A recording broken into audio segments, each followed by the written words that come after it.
ताज्या घडामोडी पाहण्यासाठी C24 या YouTube चॅनलला लाईक करा, शेअर करा, सबस्क्राइब करा आणि बेल आयकॉनवरती क्लिक करायला विसरू नका। अनपेक्षितपणे अवॉर्ड मिळाले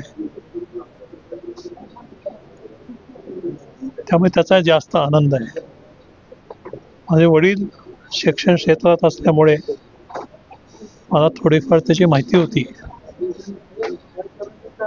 पण शिक्षण हे किती महत्त्वाचं आहे हे प्रत्यक्षात व्यवसाय करायला लागल्यावर लक्षात आलं। आता काय आहे, माझा 20-21 वर्षातला अमेरिकेचा अनुभव आणि इथला अनुभव गेल्या 20 वर्षातला, ह्याच्यात जमीन आसमानाचा फरक आहे। इथे इमारत बांधण्यासाठी साधं एक कागद चित्र काढून दिलं तरी परमिशन मिळते, पण त्याच्या बिल्डिंगची काय म्हणायचं स्ट्रक्चर स्टॅबिलिटी ज्याला म्हणतात त्याच्याबद्दल कॉर्पोरेशन जबाबदार नाही, कारण कॉर्पोरेशनकडे त्याची ड्रॉइंग सबमिट केली नाही। अमेरिकेमध्ये इमारतीची सगळी ड्रॉइंग परमिशन घेण्यासाठी सबमिट करायला लागतं, त्याशिवाय परमिशन। आपल्याकडे अपंगांचा कायदा अनेक वर्षापूर्वी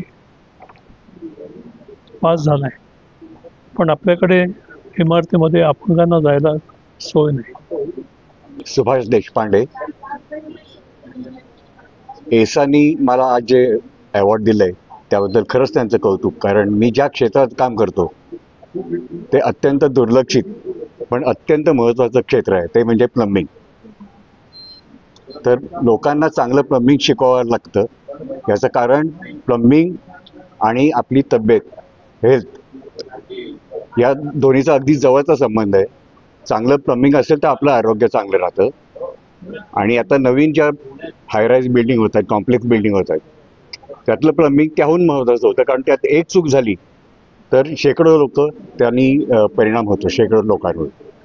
त्यामुळे चांगलं प्लंबिंग लोकांपर्यंत पोहोचवणं हे आपलं काम आहे। संध्याकाळी एसातर्फे जो काही माझा सत्कार करण्यात आला, बेस्ट टीचर्स डे किंवा बेस्ट टीचर्स म्हणून टीचर डेच्या निमित्ताने, त्याबद्दल मी खरोखर एसाचा आभार मानतो। जवळजवळ गेली 40 वर्ष मी एक शिक्षक या नात्याने पुणे युनिव्हर्सिटीमध्ये आणि आता जे काही प्रायव्हेट युनिव्हर्सिटी झाल्यात त्यामध्ये पण काम करतोय, आणि केवळ आर्किटेक्चरल एज्युकेशनमध्येच काम करतोय असं नाही, तर मॅनेजमेंट इन्स्टिट्यूटमध्ये पण काम करतोय। आणि याचं कारण एकच आहे की माझी प्रॅक्टिस करता करता काही लोकांच्या प्रेरणेने इथे सगळ्या इन्स्टिट्यूट्सना विद्यार्थ्यांना योग्य ते मार्गदर्शन व्हावं, आपल्या बदलत्या या क्षेत्राचे काहीतरी अपडेट्स मिळावे, या उद्देशाने माझ्या बिझी शेड्यूलमधून मी काही वेळ निरनिराळ्या कॉलेजेसमध्ये, जवळजवळ सगळ्याच पुण्यातल्या कॉलेजेसवरती मी ॲडवायझर आहे असं म्हटलं तरी काही चुकीचं होणार नाही। काही जयंत इनामदार यांनी 25 माळ्याची बिल्डिंग 7 महिन्यामध्ये हैदराबादमध्ये केली, आणि आपल्याला साधारण बिल्डर 3 ते 4 वर्ष लावतो। म्हणजे हा जो फरक आहे, हाच फरक महत्त्वाचा आहे, आणि त्याच्याकरता प्रत्येकाने या नव्या क्षेत्रामध्ये उडी मारली पाहिजे। हा जो एसातर्फे जो मान मिळाला त्याच्यासाठी मी खूप आनंदित आहे।